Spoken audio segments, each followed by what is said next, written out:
Halo, apa kabar dan salam jumpai Anda.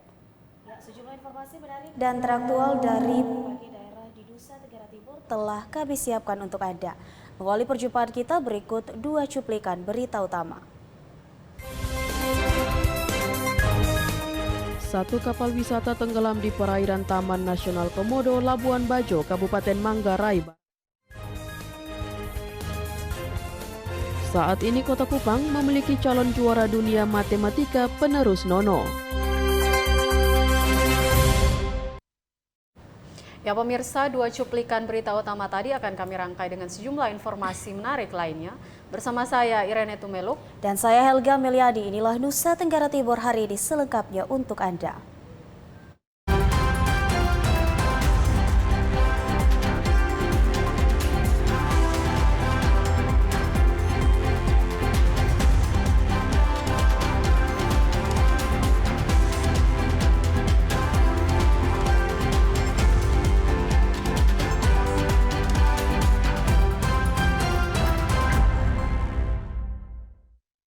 Ya pemirsa, satu kapal wisata KLM Teman Baik tenggelam di perairan Taman Nasional Komodo, Labuan Bajo, Kabupaten Manggarai Barat. 9 orang wisatawan asing selamat dalam kejadian naas tersebut. Inilah kapal wisata Teman Baik yang tenggelam di perairan Taman Nasional Komodo, tepatnya di sekitaran Pulau Pink Beach. Kapal wisata yang membawa 9 orang wisatawan asing ini tenggelam diduga akibat gelombang tinggi dan angin kencang yang menghantam kapal. 9 orang wisatawan selamat dalam kejadian ini dan ditolong oleh sejumlah kapal yang berlabuh di area sekitar kejadian. Seluruh penumpang selanjutnya dibawa menuju Labuan Bajo untuk mendapatkan penanganan lebih lanjut. Dari Manggarai Barat, Alexandro Hatol, TVRI NTT. Ya pemirsa, sebagai bagian dari keberlanjutan upaya penanganan stunting di Kabupaten Kupang, Dinas Kesehatan akan kembali menyalurkan pemberian makanan tambahan bagi anak stunting. Jika menjelang bulan penimbangan Februari 2023 lalu, Dinas Kesehatan Kabupaten Kupang menyalurkan bantuan pemberian makanan tambahan atau PMT dalam bentuk susu bagi anak stunting di Kabupaten Kupang. Tetapi saat ini Dinas Kesehatan menjelang bulan penimbangan Agustus 2023 belum juga menyalurkan PMT yang sama bagi anak stunting. Menanggapi hal tersebut, Kepala Dinas Kesehatan Kabupaten Kupang Robert Amheka mengatakan, sebagai bagian dari keberlanjutan upaya penanganan stunting di Kabupaten Kupang, Dinas Kesehatan akan kembali menyalurkan pemberian makanan tambahan bagi anak stunting. Bahkan seharusnya PMT tersebut disalurkan sebelum bulan penimbangan Agustus 2023. Tetapi hingga akhir Juli 2023 saat ini belum disalurkan karena terkendala pada laporan pembagian PMT sebelumnya ke Kementerian Kesehatan. Karena bantuan PMT tersebut merupakan bantuan dari Kementerian Kesehatan, di mana laporan tersebut terkendala virtual account sehingga PMT yang harusnya disalurkan sebelum bulan penimbangan Agustus 2023 harus bergeser ke bulan Agustus sampai Oktober 2023. Dengan demikian, saat bersamaan dengan bulan penimbangan, dipastikan Dinas Kesehatan mulai menyalurkan PMT bagi anak stunting di Kabupaten Kupang. Kadis Robert menambahkan, kendati PMT yang disalurkan bergeser ke bulan Agustus, tetapi ia optimis pada bulan penimbangan Agustus 2023 mendatang, stunting di Kabupaten Kupang akan kembali turun sesuai dengan target dan tren penurunan stunting di Kabupaten Kupang. Yang kemarin PMT dari Dinas Kesehatan itu ada terhambat sedikit karena ada penyesuaian virtual account yang seharusnya dia sudah jalan, tapi karena masalah teknis dia baru bisa berjalan itu di bulan Agustus, mulai awal penimbangan sampai dengan September Oktober. Robert berharap menjelang bulan penimbangan Agustus 2023, semua pihak ikut terlibat dalam upaya menurunkan stunting di Kabupaten Kupang. baik itu melalui pembagian PMT maupun merubah pola hidup masyarakat. Dari Kabupaten Kupang, Kris Poto, TVRI NTT. Kita beralih ke informasi lain, pemirsa.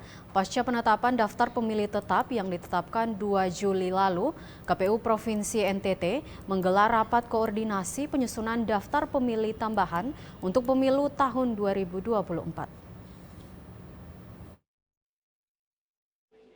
Rapat koordinasi ini dihadiri sejumlah stakeholder tingkat provinsi di salah satu hotel di Kota Kupang bersama seluruh partai politik peserta pemilu dengan menggali berbagai informasi terkait dengan penyusunan daftar pemilih tambahan pemilu 2024. Ketua KPU Provinsi NTT Thomas Dohu menjelaskan, daftar pemilih tambahan adalah suatu daftar pemilih yang berisikan daftar pemilih yang telah terdaftar dalam DPT di suatu TPS. Namun karena keadaan tertentu, pemilih tersebut tidak dapat menggunakan haknya untuk memilih di TPS di mana yang bersangkutan terdaftar dan akan memberikan suara di TPS lain. Ia menambahkan perlu adanya diskusi bersama terkait mekanisme dan waktu terkait daftar pemilih tambahan demi memfasilitasi hak warga negara untuk ikut memilih dalam pemilu 2024 mendatang. Pada dasarnya, pemilih itu adalah selalu dinamis, dia bergerak, pindah dari satu tempat ke tempat lain. Nah, karena dasar itulah maka kita perlu melayani apabila dia akan pindah memilih di luar domisili kependudukannya. Itu dimungkinkan. Caranya bisa menemui petugas kami di TPS asal ataupun juga di TPS tujuan. Bisa melalui KPU Provinsi, KPU Kabupaten, PPK, PPS untuk bisa dilayani. Waktunya mulai kemarin pasca penetapan DPT secara nasional sampai 7 hari sebelum hari H nanti. Kita akan melayani. Apa yang harus disiapkan? Yang pertama harus menunjukkan KTP elektroniknya. Lalu kami akan melakukan verifikasi memastikan telah terdaftar dalam DPT. Lalu setelah itu kami akan memberikan surat pindah memilih. Nah, dalam surat pindah memilih itu nanti sudah terurai berapa surat suara yang diterima. Karena kepindahan memilih dimaksud nanti akan diketahui di TPS mana, apakah masih dalam satu dapil di kabupaten kota atau masih satu dapil di DPRD provinsi atau masih satu dapil di DPR RI atau masih satu dapil DPD dan lain sebagainya. Itu juga yang mempengaruhi jumlah surat suara yang diterima. Pasti yang akan pindah memilih itu akan terjadi pengurangan surat suaranya, tergantung pindahnya kemana. Begitu. Thomas berharap kepada masyarakat yang ada di seluruh wilayah NTT yang ingin menggunakan hak suaranya namun belum terdaftar di tempat pemungutan suara yang dituju untuk segera mengurus pemindahan TPS agar dapat memberikan hak suara dalam pemilu 2024 mendatang. Simon Padang, Adi Mataratu, TVRI NTT. Puncak Hari Bakti Adiaksa ke-63 tahun di Kejaksaan Negeri Ngada berjalan dengan hikmat dan sederhana. Dengan melaksanakan 2 kali apel, baik apel internal maupun apel siaga bersama Presiden Indonesia secara daring, sebagai bentuk ungkapan syukur atas prestasi kinerja kejaksaan yang berlandaskan pada 7 pedoman pelaksanaan tugas harian. Pelaksanaan upacara dalam memperingati Hari Bakti Adiaksa ke-63 di halaman depan kantor Kejaksaan Negeri Ngada berjalan dengan sederhana tanpa mengurangi rasa syukur kepada Tuhan Yang Maha Esa atas prestasi kinerja yang luar biasa dicapai oleh Kejaksaan dalam menjalankan tugas serta mampu mendapatkan penilaian tingkat kepuasan publik secara baik dan signifikan. Selepas upacara di halaman kantor Kejaksaan Negeri Ngada dilanjutkan dengan upacara secara daring dengan Presiden Republik Indonesia yang menekankan pentingnya menjaga kepercayaan masyarakat dengan bekerja keras, taat kepada undang-undang, serta mampu menyelesaikan pekerjaan dengan tulus dan berpegang teguh pada aturan yang berlaku. Kejari Ngada Yoni Pristiawan Artanto menjelaskan, secara nasional pencapaian prestasi kejaksaan saat ini melampaui target yang diberikan oleh pemerintah. Dengan pengembalian kerugian negara yang dikorupsi serta penyitaan aset yang disetorkan ke kas negara secara signifikan dan mendapatkan kepercayaan publik 82%. dalam ini mendapat perhatian dari Presiden sehingga Bapak Presiden Republik Indonesia menjadi irup dalam itu bentuk kehormatan dari institusi kejaksaan ya, dalam hal ini bentuk kehormatan dan perhatian Bapak Presiden, dan beliau tadi juga menyampaikan juga harus dipertahankan kinerja ini dan kalau perlu ditingkatkan. Tingginya prestasi pencapaian kinerja kejaksaan tidak terlepas dari 7 pedoman utama Perintah Harian Jaksa Agung sebagai landasan untuk bekerja dan memberikan rasa keadilan bagi masyarakat sesuai undang-undang yang berlaku dan taat hukum. Dari Kabupaten Ngada, Lexi Nunu, TVRI NTT. Ya pemirsa, informasi menarik dan teraktual lainnya akan kami hadirkan usai jeda pariwara berikut. Untuk itu tetaplah bersama kami.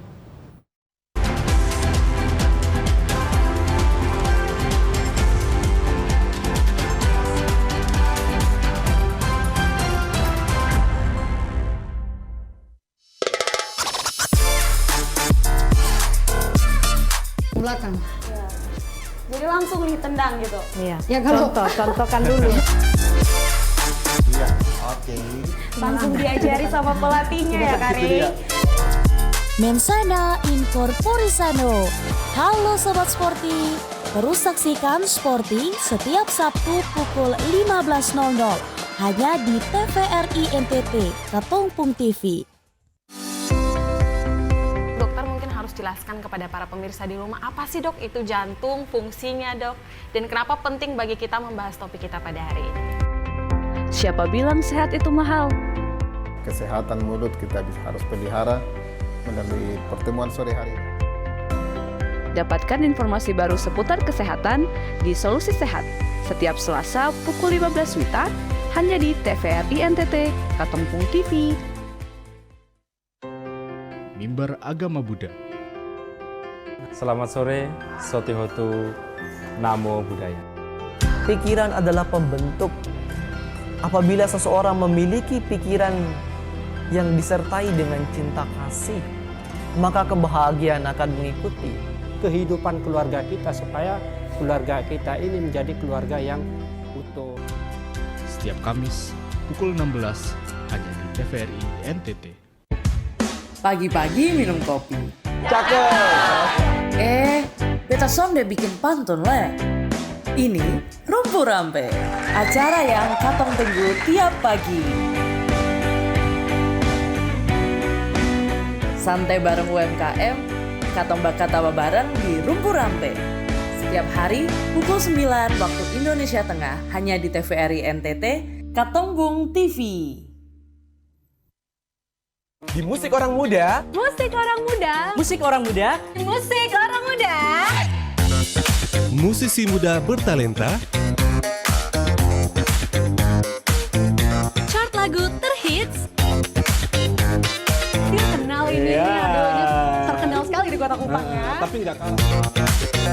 Pantengin terus Musik Orang Muda. Setiap Jumat pukul 11 hanya di TVRI NTT.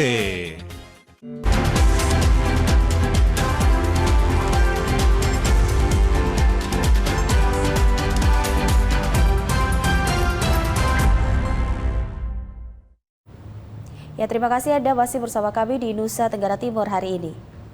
Ya pemirsa, terinspirasi oleh Nono, Dinas Pendidikan Kota Kupang saat ini memiliki 4 calon juara dunia penerus Nono, di mana salah satu dari para calon juara itu menduduki peringkat 1 internasional pada kompetensi yang dijuarai Nono.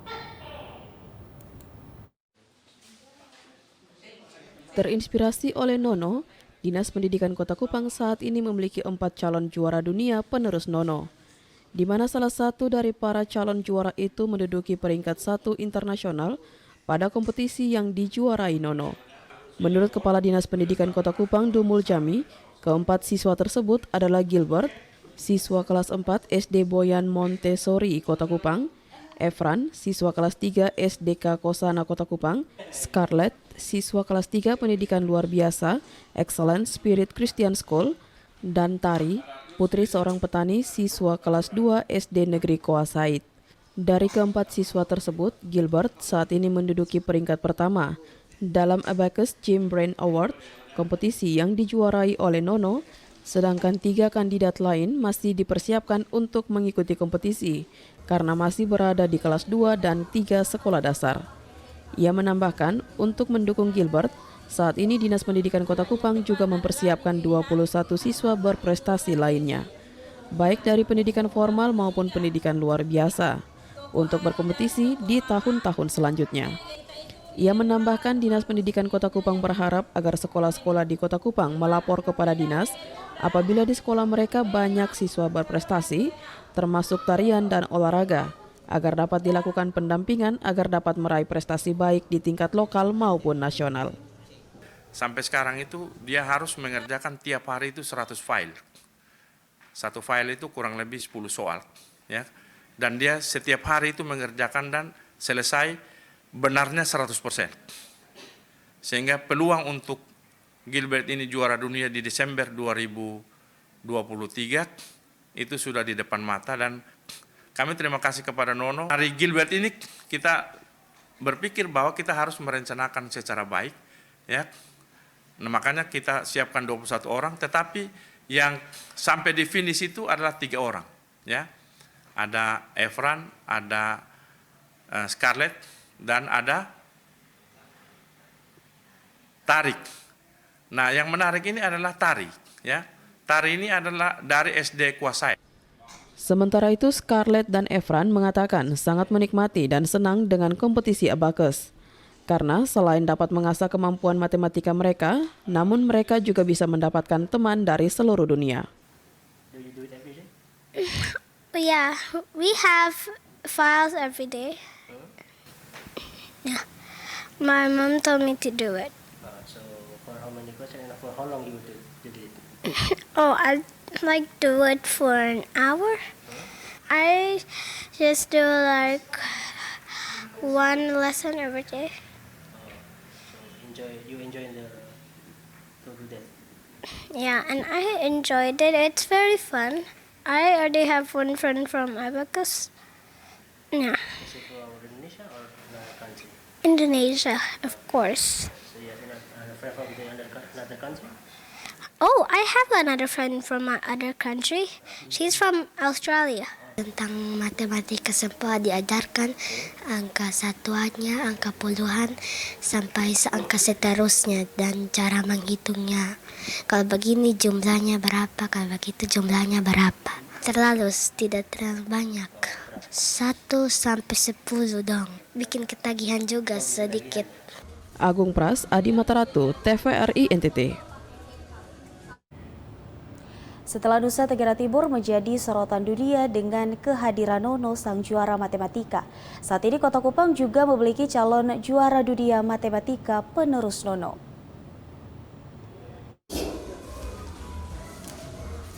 Setelah Nusa Tenggara Timur menjadi sorotan dunia dengan kehadiran Nono sang juara dunia matematika, saat ini Kota Kupang juga memiliki calon juara dunia matematika penerus Nono. Sang penerus prestasi yang saat ini juga bertengger di posisi 1 dunia dalam kompetisi yang diikuti Nono, yaitu Abacus Brain Gym Award, bernama Gilbert Soi, siswa kelas 4 sekolah dasar Boyan Montessori, Kota Kupang. Sejak bulan Februari 2023 lalu hingga saat ini, ia mulai mengikuti kompetisi kelas dunia tersebut. Setiap hari ia harus mengerjakan sebanyak 10 modul soal, di mana setiap modulnya berisikan 100 pertanyaan matematika, sehingga total kurang lebih 1000 soal ia kerjakan untuk bertanding dengan kontestan lain dari berbagai belahan dunia. Menurut Gilbert, selain berkompetisi, ia juga mendapatkan teman dari berbagai negara. How many questions you did every day? 100. 100. So you do it every day for how long? Since January? February. Since February. So you meet a lot of friends from around the world, or your competitors, to do that question? Yes. Sementara itu, Teacher Nona, guru pendamping Gilbert dalam kompetisi tersebut mengatakan, Orang pertama yang memperkenalkan Abacus Award adalah Mama dari Gilbert yang kemudian disampaikan kepada sekolah untuk memberikan pendampingan selama kompetisi. Tidak membutuhkan waktu lama bagi Gilbert untuk berada pada puncak kompetisi karena ia sangat menyukai matematika di sekolah, terutama menggunakan sempoa. He always joined with regularly, and then he enjoyed so much to do the abacus, and then it is the motivation for him to do it.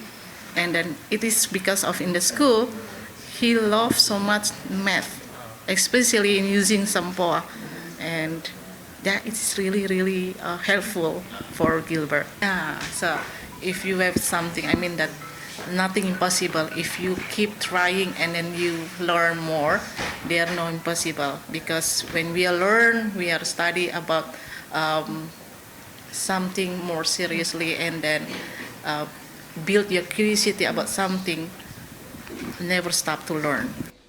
Agung Pras, Adi Mataratu, TVRI NTT.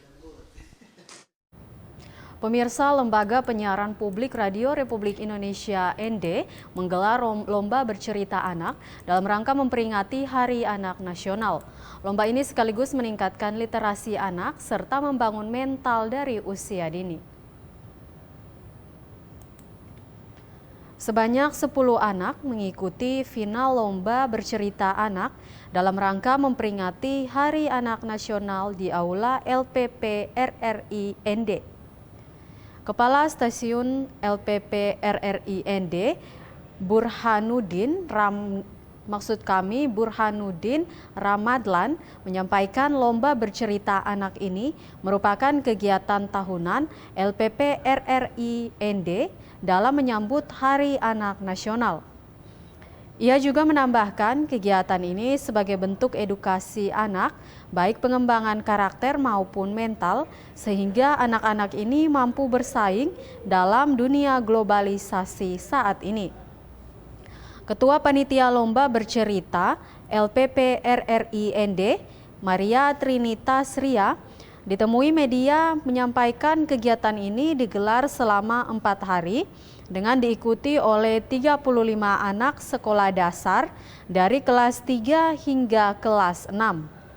Namun yang mengirimkan video hanya 23 anak dan berdasarkan penilaian Dewan Juri yang masuk babak final hanya 10 peserta.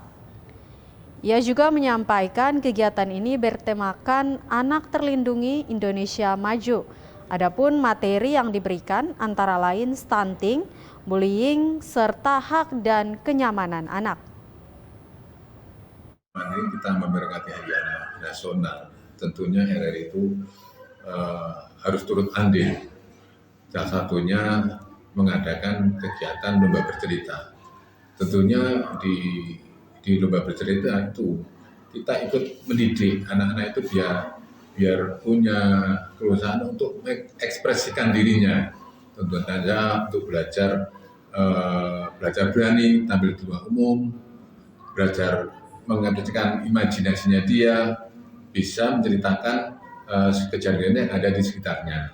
Tema kegiatan untuk hari ini RRI ND itu mengikuti tema nasional Anak Terlindungi Indonesia Maju dengan materi-materi yang diangkat oleh adik-adik itu berkaitan dengan bullying, stunting, kemudian hak dan kenyamanan anak baik itu di lingkungan keluarga, di lingkungan sekolah, dan di lingkungan masyarakat. Obitani, TVRI NTT.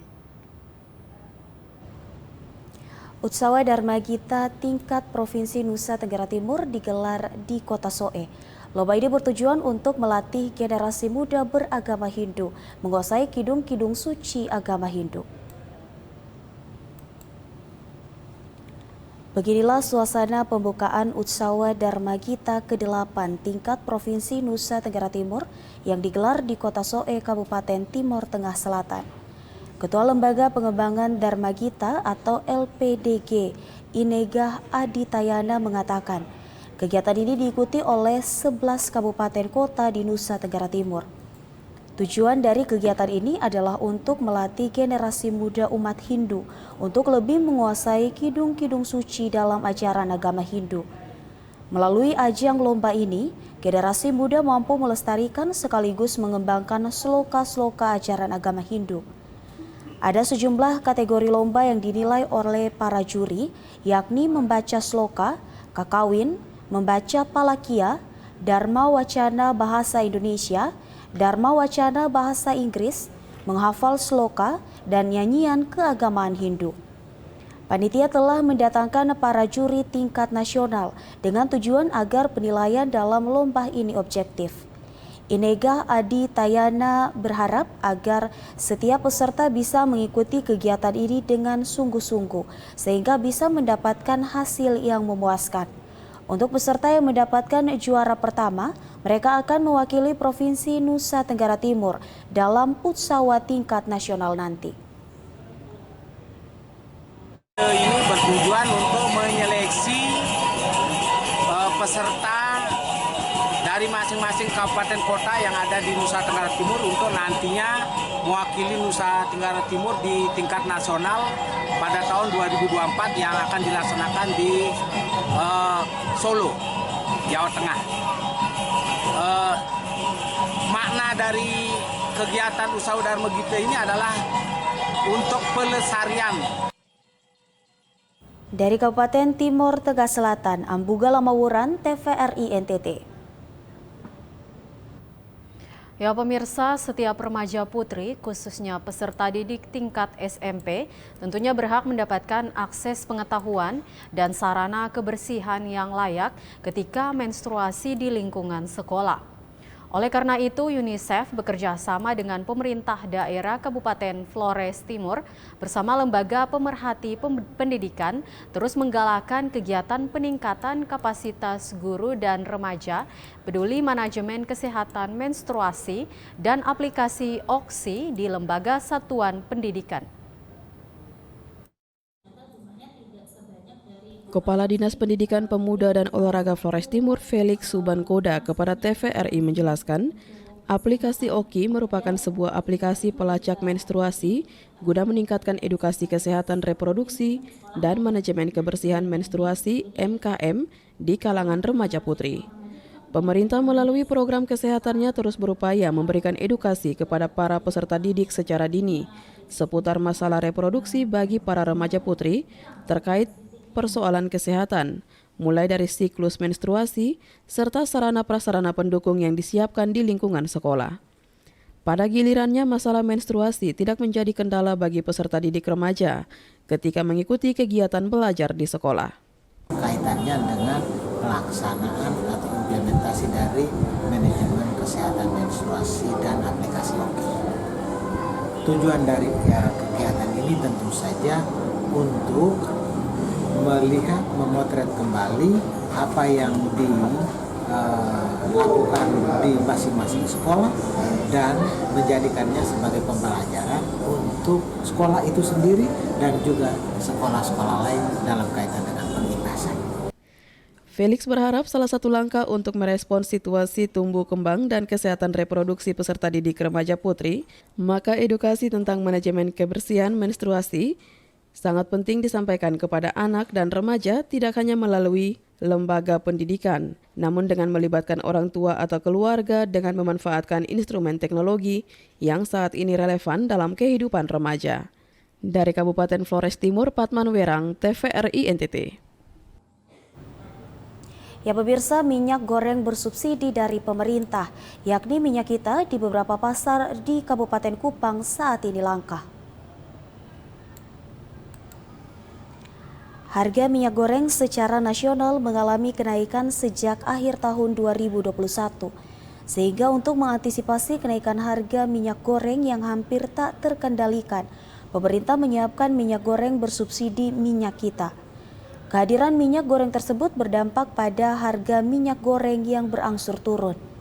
Akan tetapi di Kabupaten Kupang, yakni di beberapa pasar, minyak goreng jenis minyak kita saat ini langka. Seperti pantauan TVRI NTT di Pasar Oesao, Kecamatan Kupang Timur, Pasar Lili di Kecamatan Fatuleu, Pasar Takari di Kecamatan Takari, dan Pasar Baun di Kecamatan Amarasi Barat. Minyak goreng jenis minyak kita saat ini langka. Terkait kelangkaan minyak goreng tersebut, Kepala Dinas Perindustrian Perdagangan Kabupaten Kupang, Christian Koroh, angkat bicara. Secara lisan ia mengatakan bahwa minyak goreng bersubsidi minyak kita merupakan minyak goreng yang disiapkan oleh pemerintah untuk mengantisipasi kenaikan harga minyak goreng yang sempat meningkat. Tetapi setelah kehadiran minyak goreng tersebut selama hampir 2 tahun, harga minyak goreng berbagai merek kembali normal. Kendati demikian, kelangkaan minyak goreng bersubsidi minyak kita tersebut tidak mempengaruhi harga minyak goreng yang lain. Karena terpantau saat ini masyarakat sudah bisa membeli jenis minyak goreng yang lain selain minyak kita, tetapi dengan harga yang hampir sama. Meski demikian, pihaknya terus melakukan pemantauan di beberapa pasar di Kabupaten Kupang.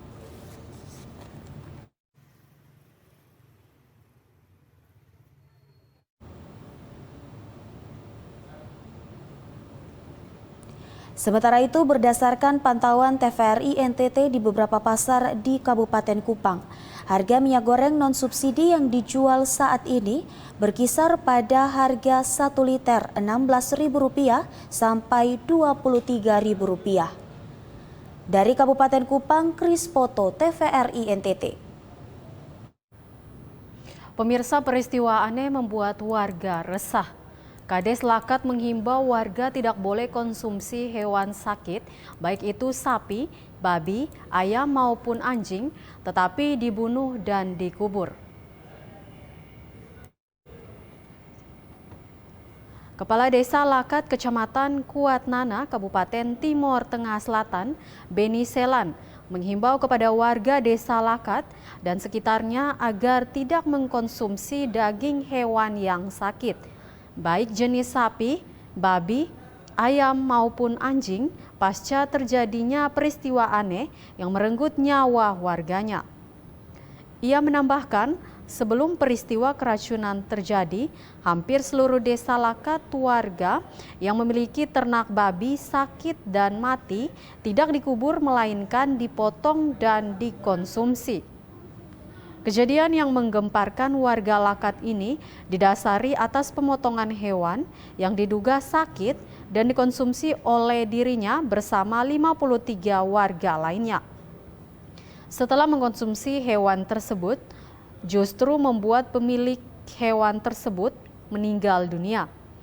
Demi mengantisipasi hal yang tidak diinginkan, ia mengajak masyarakat agar lebih waspada dan menghindari mengkonsumsi hewan yang diduga sakit.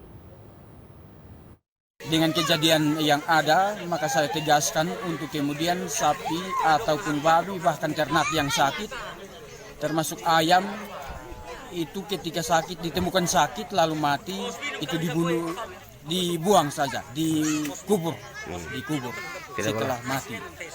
Apalagi sekarang yang terjadi dengan anjing rabies ini, sebaiknya kita menghindari itu untuk mendapatkan keselamatan, apalagi kesehatan ini. Apalagi di Lakat ini sudah terjadi korban, karena itu kita perlu waspada. Dari Timor Tengah Selatan, Evan Baitanu, TVRI NTT.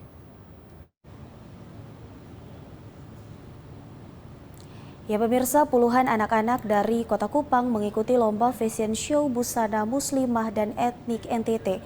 Beragam jenis lomba dan konser ini akan dimeriahkan oleh 600 anak dari Rumah Musik Siloam Kupang.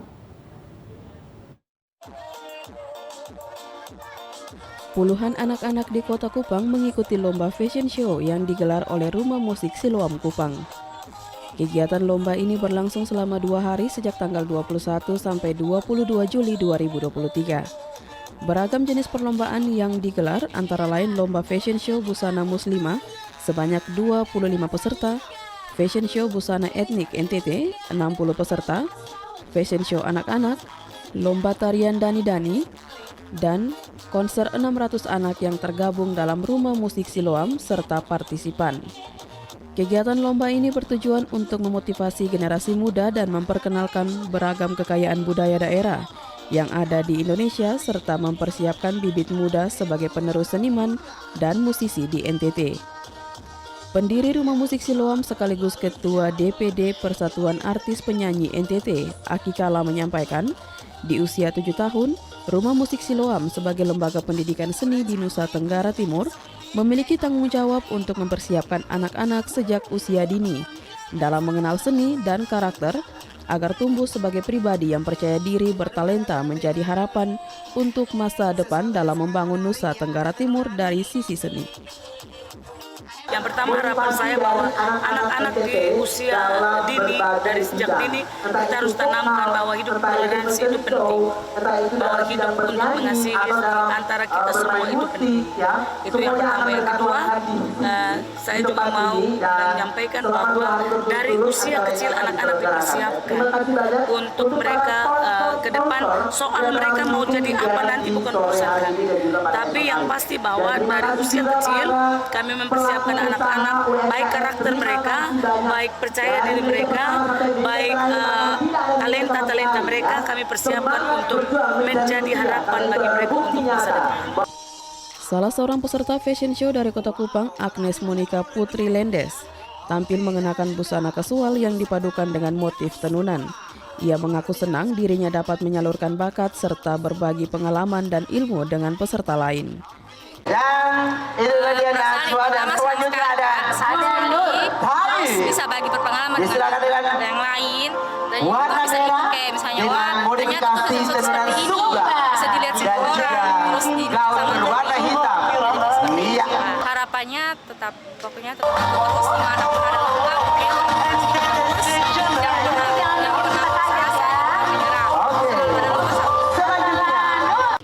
Kristo Dapo, TVRI NTT. Ya, pemirsa, informasi menarik lainnya akan kami sajikan setelah jeda iklan berikut ini. Ya, untuk itu tetaplah bersama kami.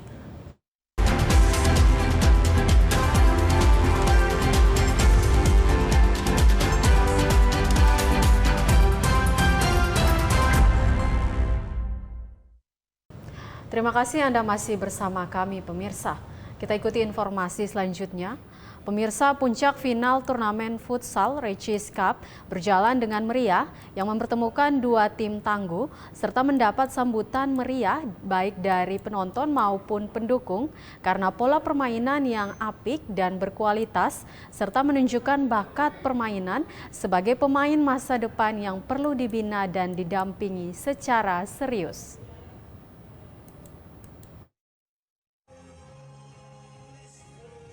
Dibuka dengan pentataan piala bergilir dan semarak marching band serta tarian yang dihiasi warna-warni lampu sorot yang memukau para penonton serta undangan.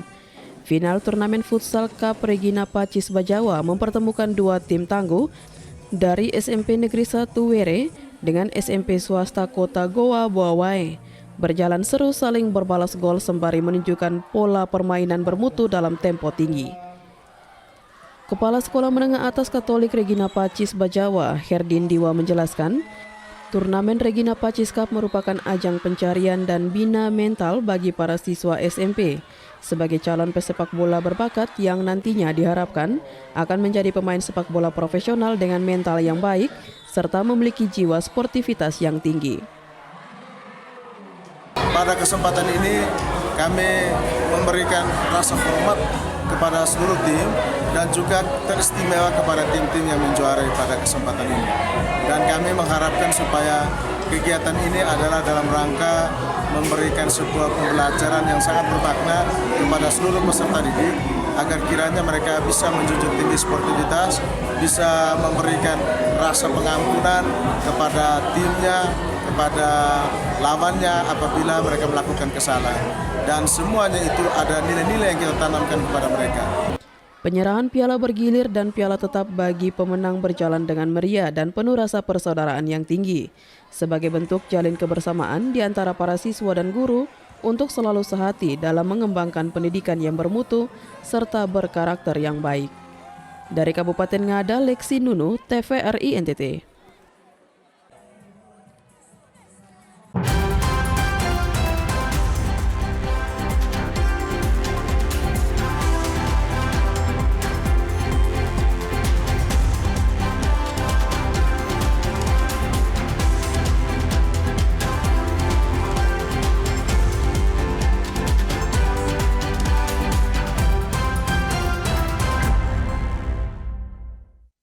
Ya pemirsa, informasi tadi sekaligus mengakhiri perjumpaan kita hari ini.